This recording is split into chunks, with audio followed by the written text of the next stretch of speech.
Ja, goedemiddag. Het programma voorziet dus in twee debatten. Eentje in de voormiddag, op het einde van de eerste sessie, dat is dit debat. En ook een tweede debat later op de dag. Dus voor de conclusies van het symposium. Wij zullen iedereen van de deelnemers uitnodigen om interactief deel te nemen aan dit debat door vraagstelling. Nous sommes donc arrivés au moment de ce premier débat. Il est clair que nous sommes tous convaincus, même avant même d'avoir entendu tous ces témoignages et ces exposés, de l'importance de la démocratie, de l'importance de tout ce qui est humain, des politiques et des lois humaines, une science qui est appliquée de façon humaine et de la médecine humaine. Les thèmes qu'on peut aborder lors de ce débat sont donc très très nombreux et je vous invite directement à poser des questions si vous en avez ou des remarques à faire. Oui, je vous en prie. Un micro, oui, c'est ça. Ouais.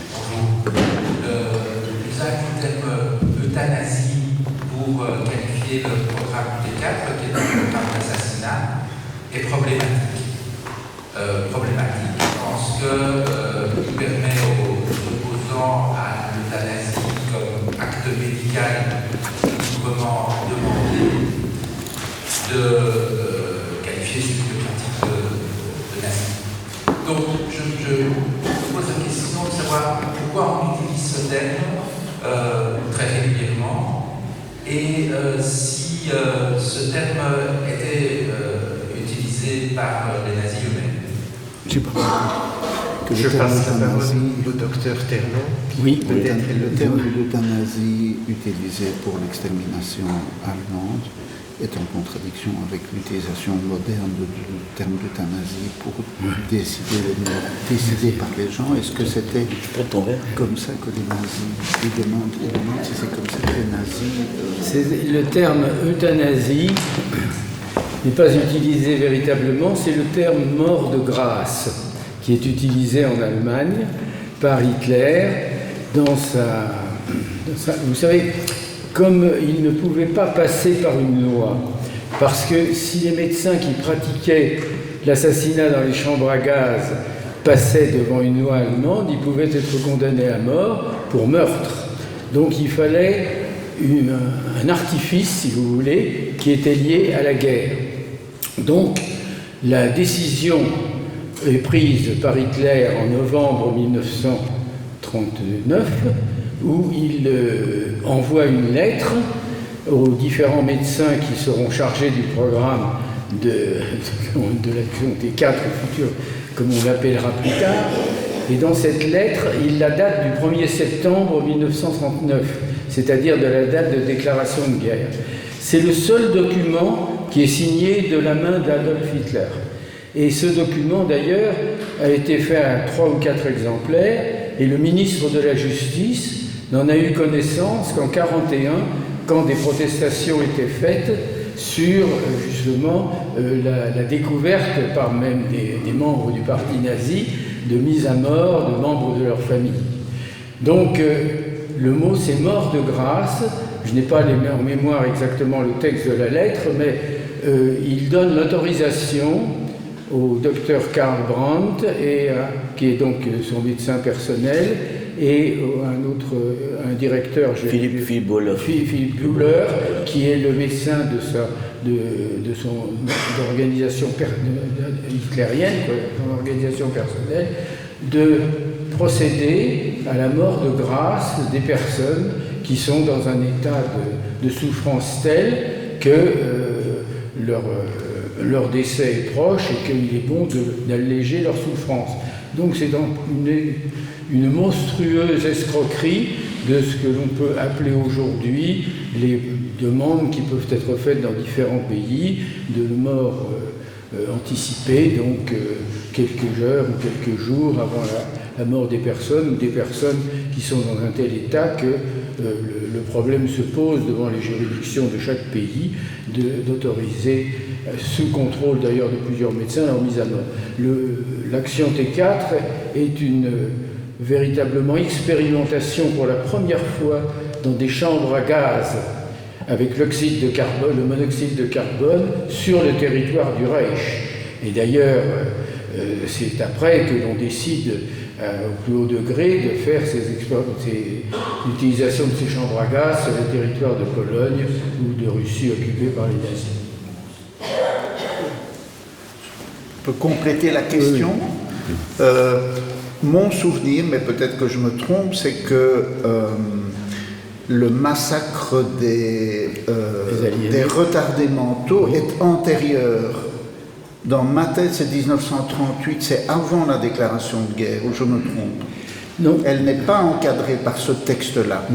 Alors, le massacre des retardés mentaux est quand même, à mon avis, de cette période. Je pense que les massacres qui ont eu lieu avant étaient des massacres ordonnés, justement, aux infirmières et aux médecins des centres d'accouchement pour mettre à mort les enfants mal formés dès la naissance ou bien dans les mois qui suivent. Et donc, il s'agit de deux processus parallèles. Le processus de meurtre des enfants, qui va persister d'ailleurs pendant toute la guerre. Il y a environ, je crois, 5000 enfants allemands qui vont être mis à mort. Et le massacre des aliénés, comme on l'appelle, est encadré donc par des enquêtes faites dans les centres de médecine d'aliénés, où les médecins sont chargés de rédiger des questionnaires, sans savoir d'ailleurs au début à quoi mènent ces questionnaires, ce qui les amène à déclarer de faux questionnaires pour pouvoir conserver leurs malades mentaux qui se travaillent bien dans les centres. Donc il y a une sorte d'imposture au départ, et les médecins donc au départ vont faire des déclarations médicales qui seront envoyées à des experts, puis à des surexperts qui redonneront ensuite des listes, avec autorisation d'ailleurs de pouvoir changer un pourcentage d'environ 1/10 sur les listes pour que les voitures de la SS qui vont les conduire dans les centres d'extermination ou dans des centres intermédiaires puissent avoir le quotient, le nombre de personnes demandées. Donc je crois que ce sont deux processus différents, le processus de destruction des enfants dits mal formés ou des enfants qui est initié d'ailleurs par la demande d'un citoyen allemand de pouvoir mettre à mort son enfant porteur de malformations graves, et qui est donc discuté au plus haut niveau, et où Karl Brandt reçoit l'ordre de l'autorisation de mettre à mort. On est dans une imposture totale, et qui véritablement est dans la continuité de ce que souhaitait Hitler dès 1933, puisqu'il avait fait cette confidence, il le dit d'ailleurs dans Mein Kampf, que vous l'avez cité tout à l'heure, il avait fait cette confidence à le président des médecins du Reich, le docteur Wagner, je crois qu'il est mort en 1939, qu'il désirait attendre la guerre pour pouvoir procéder à la destruction des malades mentaux. Je ne sais pas, vous êtes d'accord? Tout à fait. Zijn er nog vragen uit de zaal? Iedereen mag natuurlijk de vraag stellen in eigen taal, desnoods vertalen we die. Y a-t-il encore d'autres questions? S'il vous plaît. J'ai deux questions. La première, comment, après le document d'Helsinki, on a pu continuer à faire des stérilisations forcées en Europe? Et la seconde, merci, c'est gentil. Et la seconde, ça concerne l'ordre des médecins. Est-ce que l'ordre des médecins a pris position après la guerre pour dénoncer ce qui s'était passé, ce dont il nous a parlé, et a fait une déclaration dans ces rangs? Oui, ouais. Il n'y a pas eu du tout d'épuration dans ces rangs. La preuve, c'est que le professeur Hilot, qui avait été aussi, donc était aussi dans l'ordre des médecins de guerre, qui était le doyen de la faculté de médecine à Gand, a persisté un petit peu dans son... Il est devenu sénateur de la Volksunie, et même, et ça c'est peut-être typiquement belge, il est devenu président de l'ordre des médecins à Gand. Donc je crois qu'on n'a pas vraiment pris la mesure de ce qui s'est passé pendant la guerre, et ce que voulait dire la collaboration politique, parce que ça a toujours été minimisé. on n'a pas suffisamment souligné l'importance de cette collaboration politique qui permettait aussi au régime nazi de s'installer. Et donc tous ces membres, ils étaient tous membres de VNV, ou alors du côté francophone de Rex, mais d'autres, comme Hilaire Gravé par exemple, étaient membres de la SS, c'était des membres du DEVLAC. Mais je pense qu'il y a eu très très peu de réflexion après-guerre, et en fait, on doit peut-être attendre jusqu'à maintenant pour vraiment en parler. Et voilà, donc ça reste quelque chose qui n'a pas été suffisamment éclairci pendant toutes des décennies. Il y avait une autre question. Stérilisation. Oui, la stérilisation. Et donc les programmes de stérilisation qui ont été très très largement implémentés dans jusqu'en 1945, c'est vraiment la popularisation des massacres du Troisième Reich qui vont arrêter un processus qui est très largement répandu en Europe. Je crois que les champions sont les Suédois qui ont abrogé la loi sur la stérilisation obligatoire seulement dans les années 70, je crois, si je ne me trompe pas, mais qui a été aussi édictée dans beaucoup d'États américains. Et donc, ce n'était pas considéré comme de l'expérimentation. Donc, je veux dire, c'était une vision qui est dérivée de l'eugénisme très très répandu au début du XXe siècle dans le monde médical et scientifique, et qui, moi, je pense, explique en partie la base idéologique sur laquelle se construit progressivement la barbarie nazie. Elle se construit sur une idéologie qui est très forte, les profs de l'ULB qui ont participé très activement au mouvement eugéniste dans les début des années 1900, entre 1900 et 1915, je crois, jusqu'à la Première Guerre mondiale. Wexler, qui était un prof de biologie, qui a été, je crois, président de l'Association internationale des eugénistes. Donc il faut replacer ça dans un courant qui est très fort à l'époque. Mais je pense que ce n'est pas de l'expérimentation et que donc on n'est pas dans le même registre. Si je peux compléter, c'est la question du consentement, dont on avait parlé, et que donc les stérilisations forcées en Europe échappent évidemment à cette règle de consentement. Il faudrait quand même faire une différence entre la stérilisation chez l'homme et chez la femme. La stérilisation chez la femme est évidemment dangereuse parce qu'elle supporte quand même un geste chirurgical important. Je sais qu'une loi française autorise la demande par certains hommes d'être stérilisés par une ligature des canaux déférents. Je reconnais qu'il m'est arrivé comme chirurgien de faire 2 à 3 fois à la demande de personnes vraiment très, très claires, si vous voulez, pour des raisons qu'ils justifiaient et qu'ils possédaient eux-mêmes, de faire une stérilisation sous anesthésie locale. C'est un geste extrêmement mineur de lier les canaux déférents. Donc, tout le problème, c'est celui du consentement, et évidemment d'un cadre légal qui l'autorise. On ne condamne pas la stérilisation comme méthode contraceptive. C'est la contraception, c'est la stérilisation obligatoire qui est au centre. Oui, bien sûr, c'est ça, parce que si un homme, par exemple, de 40 à 50, de 30 ans, mettons, pour une raison qui lui est personnelle et qui va expliquer au médecin, demande une ligature des déférents, il n'y a pas de loi qui nous interdise de le faire, que je sache. Y a-t-il d'autres questions? Oui, je vous en prie. Le micro. Moi, je me rappelle avoir stérilisé 2-3 personnes, c'était clair dans leur demande. C'est tout à fait autre chose. Au cours de la pandémie, Covid, tout au début, on était un peu le dos contre le mur avec lui. On n'avait aucune thérapie au fond. Et là, quand même, je peux signaler qu'on a fait une certaine expérience sans information, sans consentement informé, avec beaucoup de patients, notamment l'utilisation de l'hydroxychloroquine, avec le pas parler parce que ça ne veut pas dire avec l'infection de Jabet et tout ça. Mais finalement, quand on commence quand on est inondé de patients, on a essayé vraiment tout pour essayer d'aider les patients. Mais je suis convaincu, c'est dans mon hôpital, on n'a jamais demandé un consentement au patient, on a prescrivé l'hydroxychloroquine pendant 5 jours. Au fond, sans qu'il n'y avait aucune preuve que ça allait marcher. Finalement, on a cessé de le faire parce qu'il y avait plus d'inconvénients que de succès.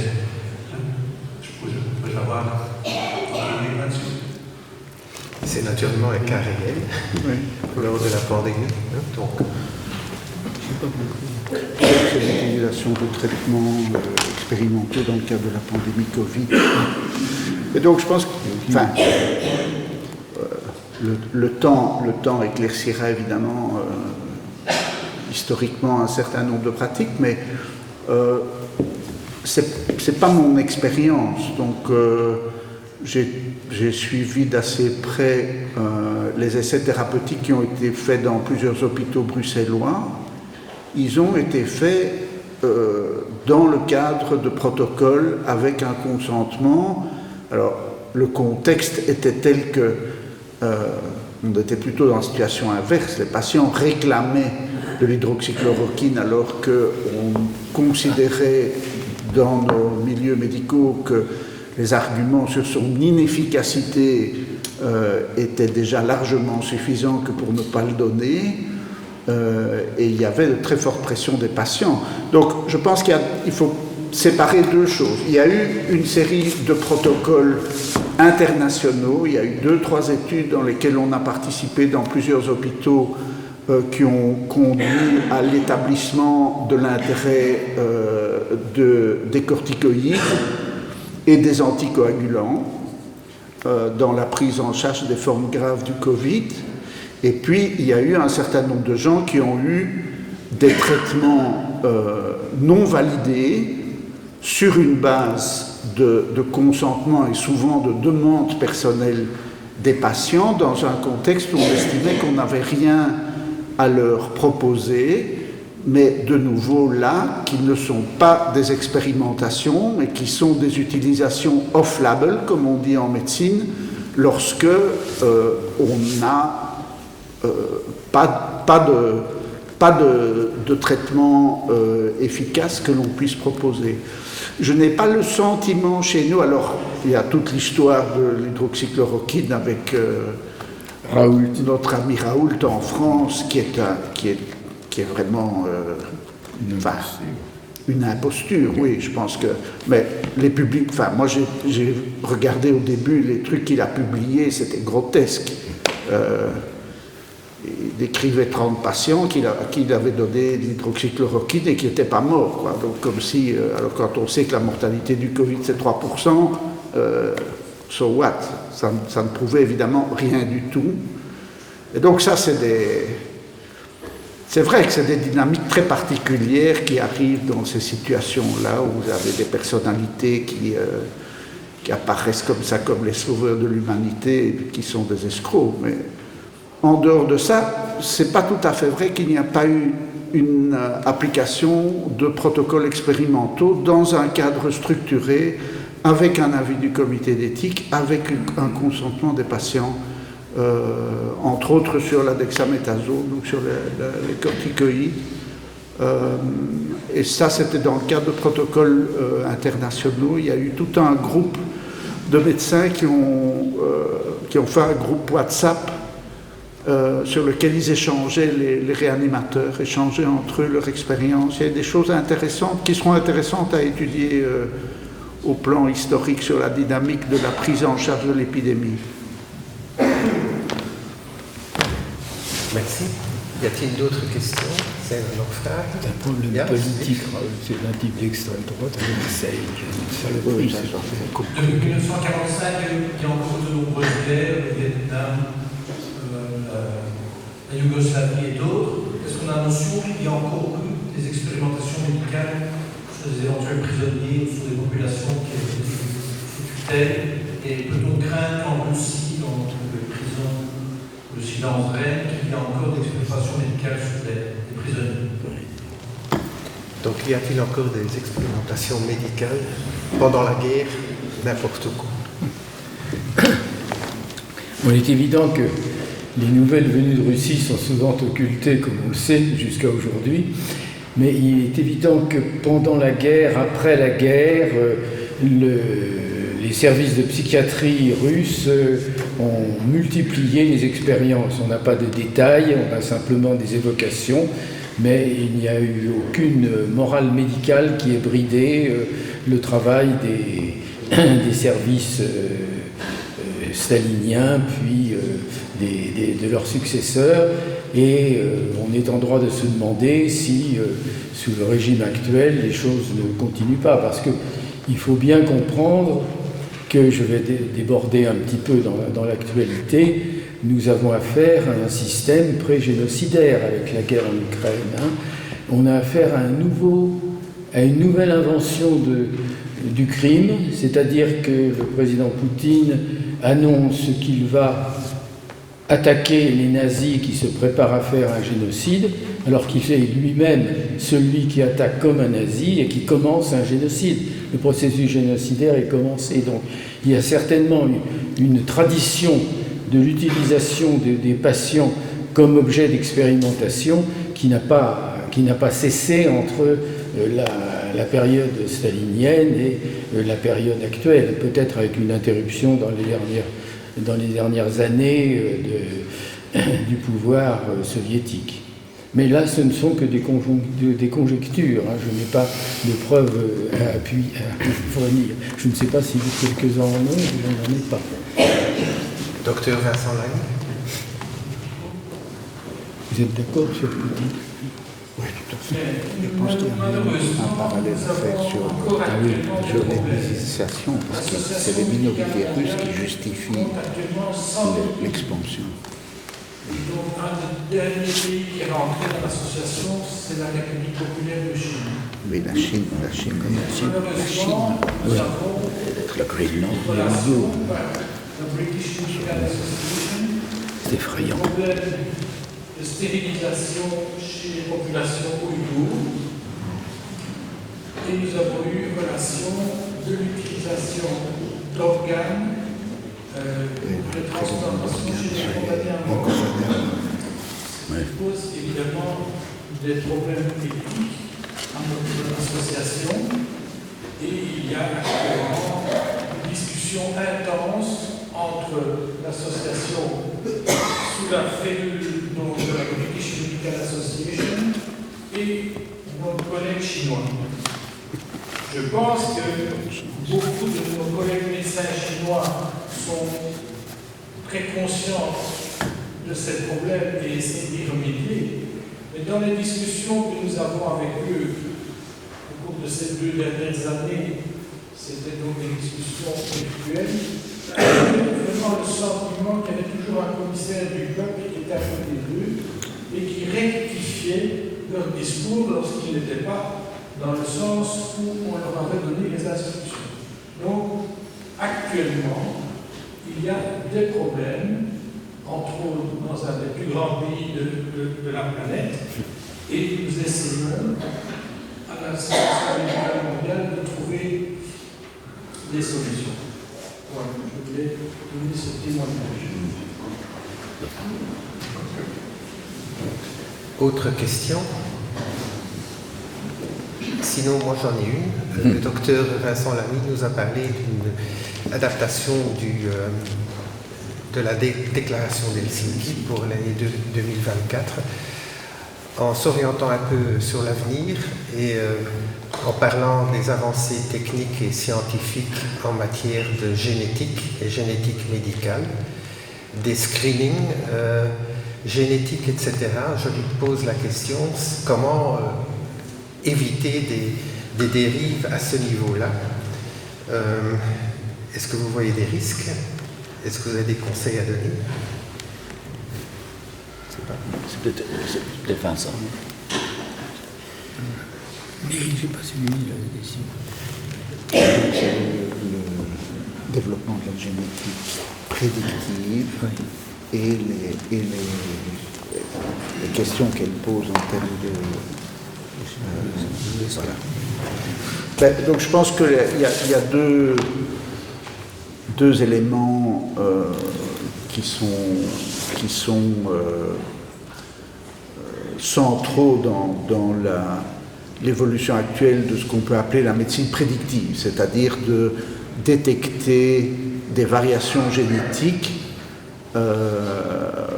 soit chez des futurs parents, soit en cours de grossesse, et qui est un domaine qui est devenu extrêmement complexe parce que, effectivement, les capacités techniques du screening génétique sont énormes et qu'on assiste dans cette espèce de, je dirais, de recherche de l'enfant parfait et performant à une commande, à un intérêt du public pour l'utilisation de ces techniques dans un contexte non encadré et qui est d'ailleurs largement maintenant fourni par des firmes commerciales sur le net. Vous pouvez faire tester plusieurs centaines de gènes en envoyant un petit échantillon de frottis buccal et quelques billets verts, bien entendu, sonnants et trébuchants, qui doivent accompagner l'échantillon. Je crois qu'il y a deux éléments. De nouveau, on n'est pas exactement dans l'expérimentation, mais bien dans la question d'une utilisation rationnelle de la génétique. Comme disent les généticiens, il n'y a pas de bons et de mauvais gènes. Il y a ceux qui sont des gènes qui, dans un certain contexte, sont favorables et d'autres qui sont dans un certain contexte défavorables.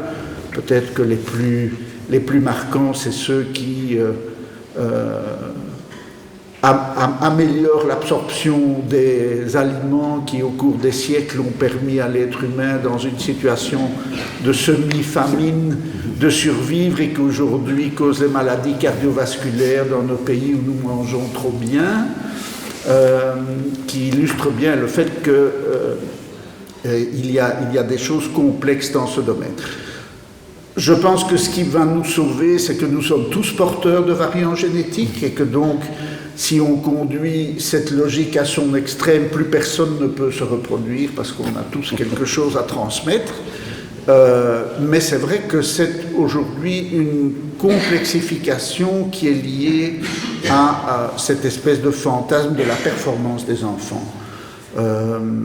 Mais on n'est pas dans l'expérimentation. Je pense que les données sont souvent très bien documentées, mais bien dans une réflexion intelligente sur l'utilisation de cette information. Et je crois que mon expérience, alors là comme clinicien, puisque c'est quand même un domaine je me suis occupé de reproduction toute ma vie, c'est l'encadrement par le conseil génétique qui permet d'utiliser intelligemment et non pas dans un délire de performance des données qui sont parfois utiles et parfois dénuées de tout impact raisonnable en termes de santé. J'aurais voulu revenir en arrière, si je peux me permettre, sur le problème de Mengele. Mengele avait été envoyé par son patron pour faire des expériences à Auschwitz et il pensait travailler évidemment sur les jumeaux. C'était une occasion exceptionnelle, surtout qu'il était médecin du Ganzigan, médecin-chef du Ganzigan, et qu'il y avait donc l'occasion, puisque c'était des familles entières qui étaient déportées, sur les Tziganes d'avoir des jumeaux dont il ne savait pas s'ils étaient monozygotes ou hétérozygotes. Donc, découvrant cela, il avait fait des recherches dans tous les sens, avec une arrière-pensée qui n'a jamais été véritablement démontrée dans sa recherche, de pouvoir fabriquer des bombes, des Allemands de pure souche, par jumeaux.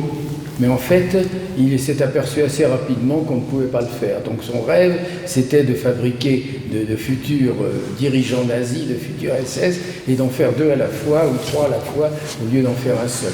Mais donc lui-même, qui était un petit médecin de rien du tout, mais qui était quand même dans la recherche génétique, a compris assez rapidement que les expériences qu'il faisait sur les jumeaux pouvaient être utilisées autrement, d'ailleurs elles n'ont abouti à rien, mais qu'il ne fallait même pas penser à produire des jumeaux, que c'était le fait du hasard le plus complet à cette époque. D'où le livre d'Ira Levin, oui. Ces garçons qui venaient du Brésil, qui est un policier de science-fiction qui est basé sur ce rêve de Mengele de fabriquer, où il fabrique un grand nombre de petits Hitler qu'il essaye de remettre dans les conditions pour reproduire le guide suprême. D'accord. Entre-temps, il est militant, het is 12:30, het is tijd voor de lunch. Indien er geen dringende vragen meer zijn, s'il n'y a plus de questions urgentes, je propose que nous nous revoyions alors à 14h. Merci.